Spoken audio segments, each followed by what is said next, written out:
Good afternoon, FASTrack students. My name is Dr. Gray Flora. I am Senior Academic Mentor in FASTrack, and I am going to talk to you all today about resumes, particularly about what a resume should look like for someone your age that is just starting their college journey. Some of you may be interested in part-time work while you're here, as well as internships in summers and other breaks.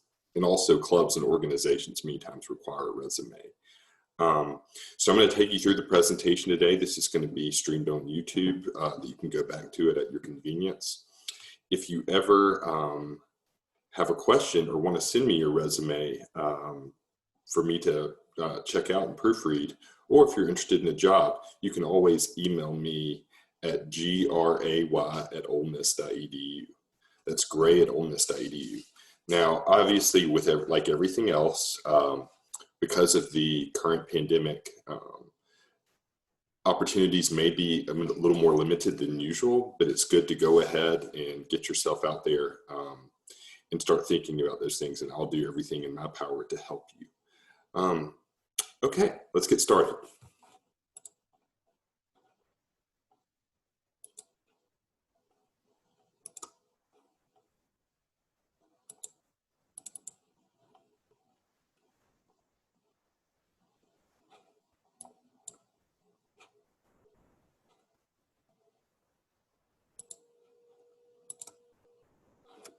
So as I said, this is writing an effective resume.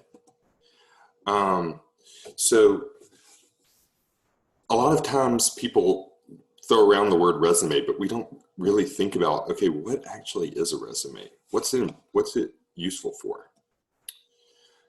First, it's a way to make yourself appear unique. You want to stand out from the crowd in some way. A resume can help you do that.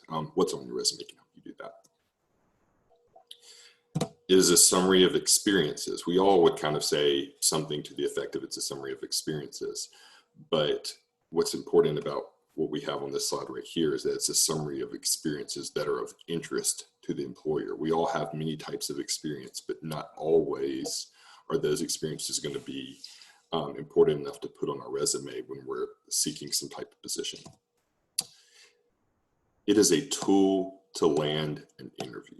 A resume is a tool to land an interview. You sell yourself when you get in person or over Zoom with the interview, and you only get to that point by having a resume that intrigues the people making the decision makers enough to want to bring you in for an interview, and then that's how you get the job. Very rarely does someone get a job just based on their resume without some personal interaction right after after seeing that resume. So in short, the resume is a marketing tool. Who are we marketing in this situation? You. We're marketing you. You're marketing yourself, talking about the things that you've done that could be of interest to an employer, an internship, or a club. Okay, so if you're watching this right now, maybe pause it and take 5 minutes on a blank piece of paper and just write down everything you think would be appropriate to put in a resume that you've done. Just kind of brainstorm, list everything that you've done. And once you've done that, you can unpause and keep going. Okay.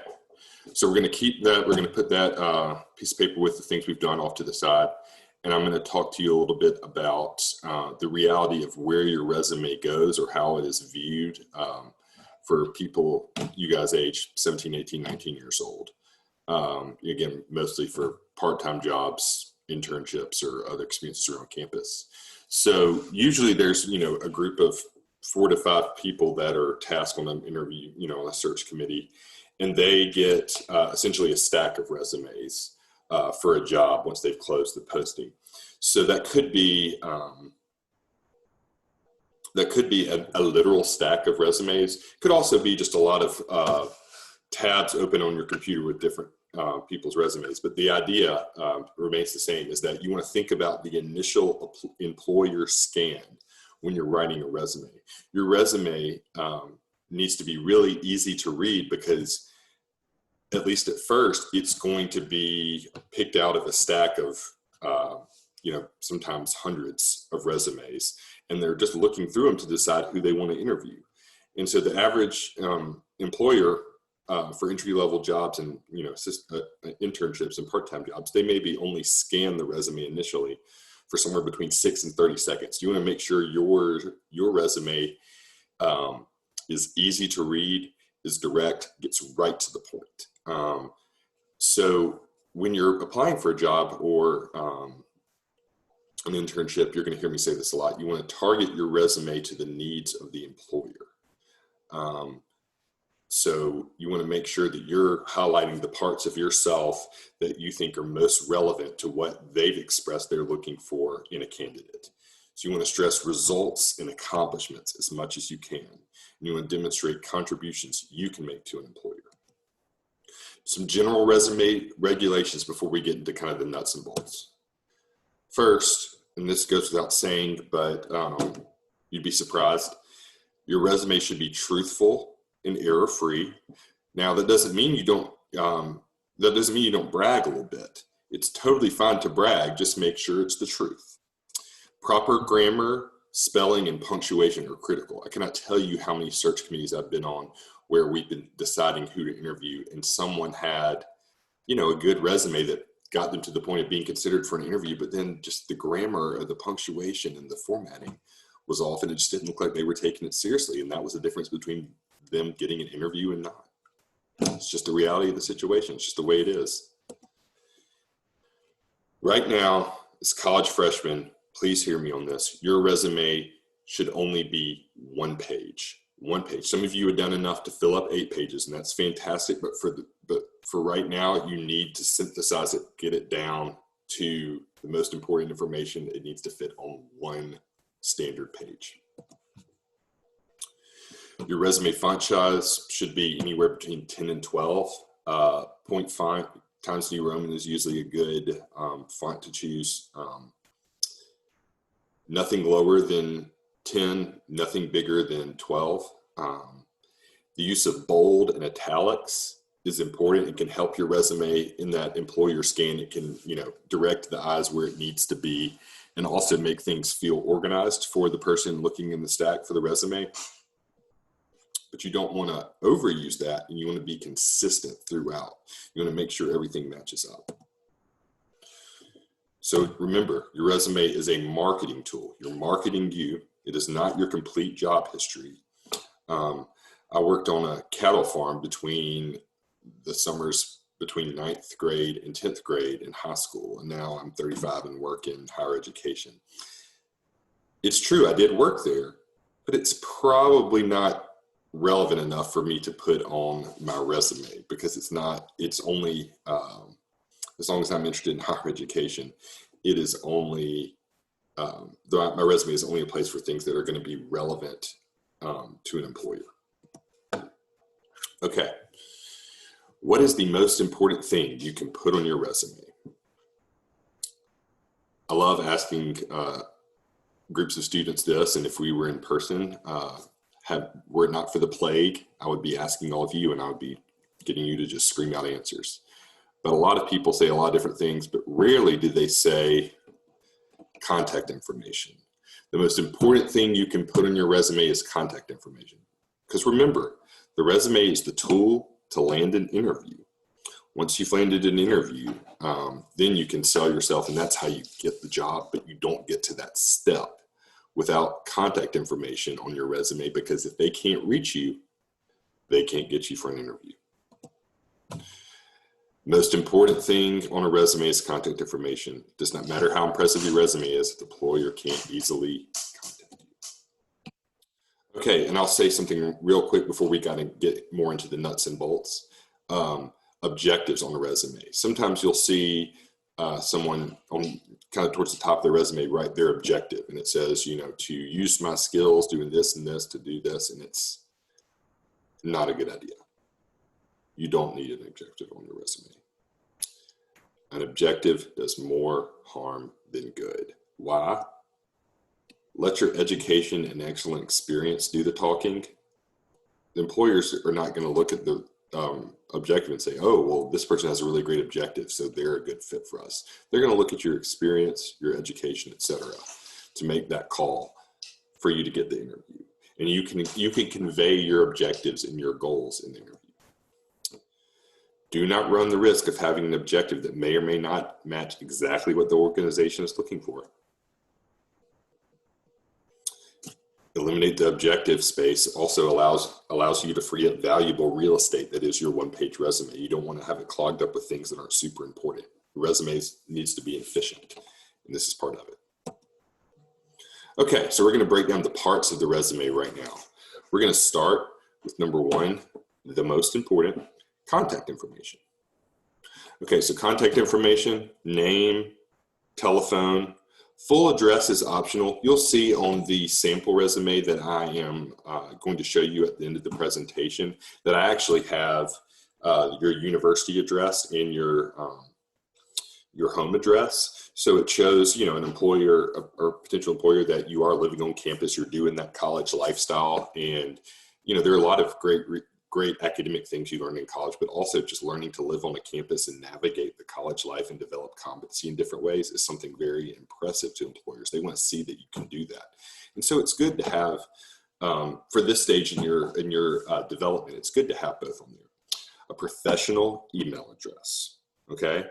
So for everyone here, you need to make sure you have a professional email address. It is your at go.olemiss.edu address. That's the one you need to use. You need to go ahead and embrace it as being your primary email address. It should be on your phone and get notifications for it. You should be always reaching out to professors and other university affiliates using that address and that address only. Because again, you'd be surprised how people maybe that have a really great resume and then their email address is something like, blondqt14@aol.com or, thugnasty7@yahoo. That's fine if that's what you want your personal email addresses to be, but not for professional ones. And you've got one. So this is just a nice example down here for Gloria. Education. I'm going to put the official degree and name and major, minor concentration if you have it. If not, that's okay. You don't have to have a minor. You want the name and location.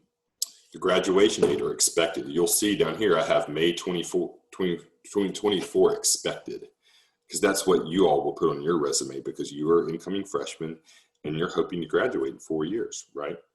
Your GPA. Know the rules about the GPA. Right now, you guys don't have University of Mississippi GPAs. Maybe some of you do because you took summer school. But in general, you're going to have you have a whole semester before you have a GPA. But once you have your GPA, only put it on there if it is a 3.0 or above. As you can see in this example, this person has a 3.13. It's not a huge deal a lot of the time, as long as they see that you are in school, that often it's not going to require for positions that you share your GPA. If they do, if it is required for an experience you're interested in, it is, go ahead and be honest with them. Tell them your exact GPA. But don't lead with it and put it on your resume if it's below 3.0. Let them ask about it. Most of the time, they won't even ask. Study abroad experience is something good. We'll talk about that in EDHE 105 this year. Once this plague ends, studying abroad is a good idea, and you'd be surprised how affordable it can be through the University of Mississippi. So that's a good thing to put on the resume too. So education, that's number 2. If you want to put your, I'm going to put your education right after your contact information, because right now the most important thing you've got going for you is that you were a college student. And people like college students. For whatever reason, they just want to help them out. And you're one now. So, honors and activities. You want to highlight activities that closely relate to your career goals or the needs of the employer or the position position you're applying for. You can list professional affiliations from high school, or maybe you've joined, the pre-pharmacy club here at the University of Mississippi, or the chess club, or things like that. Those are good. And you want to make sure to highlight honors that indicate strong academic abilities or relate to the mission of the employer. So for instance, if you're applying to get an internship at a nonprofit, you may want to list that you're part or were part of in high school of a service organization or a volunteering mechanism. Also, good news is you all are in FASTrack. So if you look right here, you can put FASTrack on your resume as a club or organization that you're a part of at University of Mississippi. So congratulations, you've already got something college on your resume that shows you're involved. Experience. Here is an example of what an experience would look like on a resume. We'll see it we'll get the big picture in a second, but you want to make sure that your formatting is all consistent. As you can see, it has the title, the name of the organization, the location, and the time. And then you see there's bullet points under all these. So all your experiences are going to need to have bullet points. So as you can see, this one leads with really excellent action verbs. They're not complete sentences because, again, a resume is not a place for paragraphs. It is a place for quick bullet points, fragments, not sentences, that get right to the point of what it is you have done and how it can be helpful to the employer. So you can see developed, organized, created, promoted. All those are really strong action verbs. And so you want to think about the previous experiences that you wrote down in your little sheet of paper earlier and say to yourself, like, okay, like, how could I turn that experience into, 3 or 4 bullet points that led with a really strong action verb? I'm going to give you a list of action verbs from Yale University's Career Center that you can check out after this presentation. I'll show it to you then. So a lot of people say, oh, well, I haven't had, many paid jobs. I'm just 18 and I just haven't, I was doing sports or doing, clubs or just being a high school student or other things. Put volunteer work. You can just put experience. You don't have to say work experience. And so if you volunteered, if you've done some extensive volunteer work, you can talk about that the same way you do a full-time job. Okay, so a couple of do's and don'ts. Remember, provide only information that is relevant and positive, okay? Don't say on there that you were fired. Don't say that you were let go because of COVID, or don't say, don't put a low GPA on your resume or a low test score, etc. You only want to keep it positive. Now, obviously, that's not lying at all.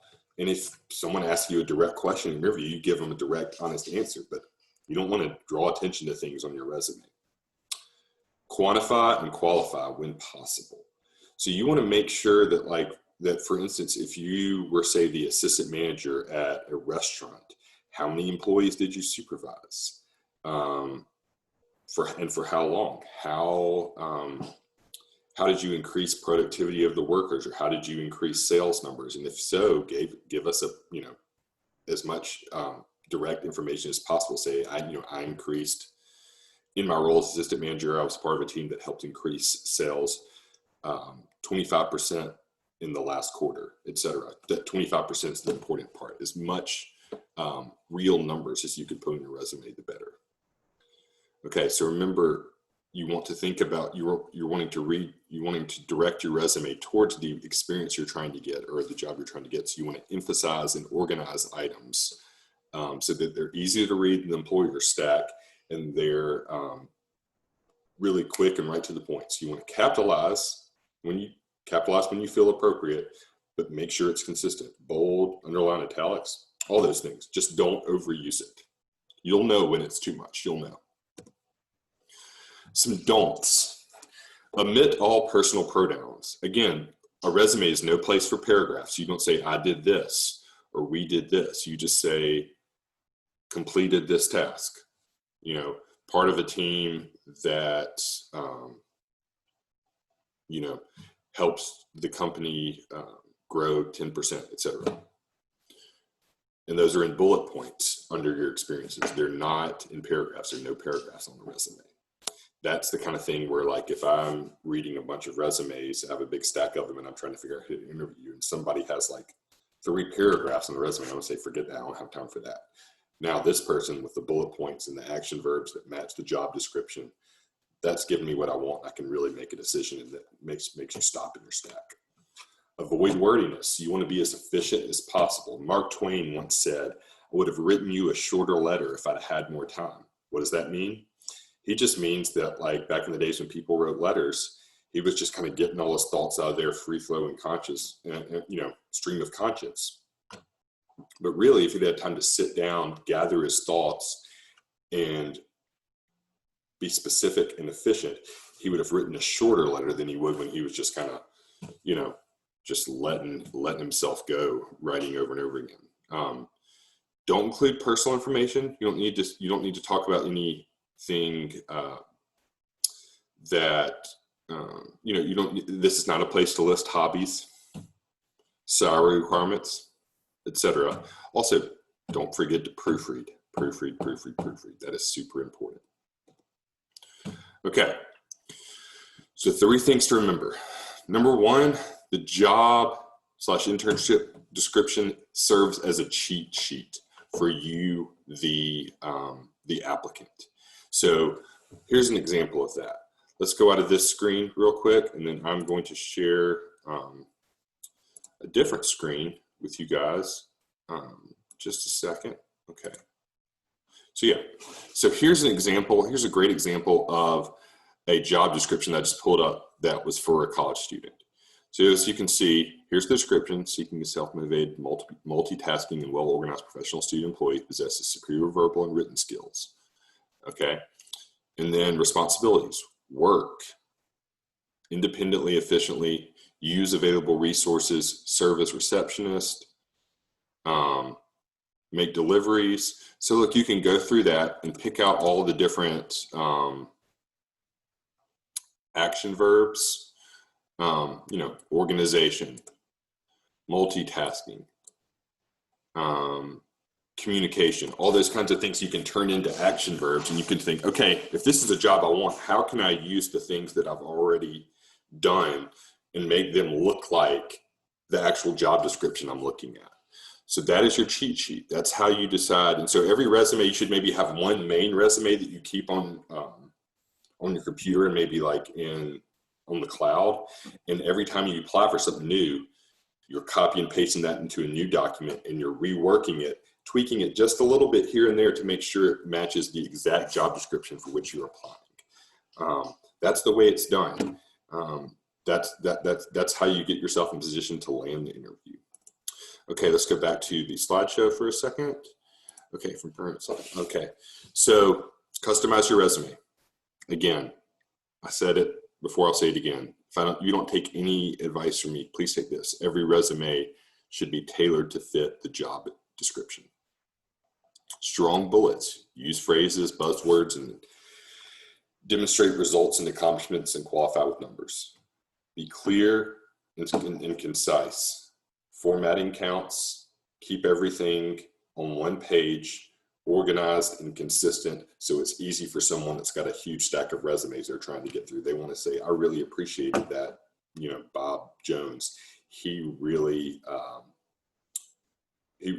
took his time to write a resume that was very easy for me to read, and I knew exactly what that person had done, and it was right, and it was aligning well with what we said we were looking for in the job description. Okay, all of this can come to your Ole Miss email account. You can email me at gray@olemiss.edu. I'm going to put that in the description of this video on YouTube. So email me for these materials. When I say these materials, I mean this presentation. And also I have this list of action verbs and some different resume pearls that will help you think about how you can put your experience into action verbs. And remember, those usually lead off a bullet point for an experience you have. You're not trying to write complete sentences. Okay, I'll send you that. And then the best thing is I'll send you this sample freshman resume. This resume, you can literally, I'm giving you permission to do this, literally copy it, paste it into a new document, and just fill in your information. Keep the formatting the way it is. This is a good formatting. This is the kind of resume that when it's in a big stack, someone is going to take note. Even if you're not a good fit for the position, they're going to be like, well, you know, this person had a good, well-organized, easy-to-read resume. And sometimes they may say, well, you know, we don't have, they're not a fit for this job, but they could be a fit for something else. I'm going to keep this to the side. You want to make that kind of impression when you do your resume. And I'm telling you that this formatting right here is what you can do. And and as you can see, this is just says experience. It doesn't say work experience. If you have more volunteer or other types of experience you want to highlight, remember, you're in college now, so you want to make sure in the education section that college comes first. You can keep your high school on there for right now, but probably about a year from now, we're going to take off all high school stuff. And it's going to need to be college only. So as you can see, I got the current address, got the home address, the contact information right here, telephone numbers, professional email address, and it's all one page, real crisp. Again, all this can be yours. Just send me an email, grade@almus.edu, and you can get started making a resume.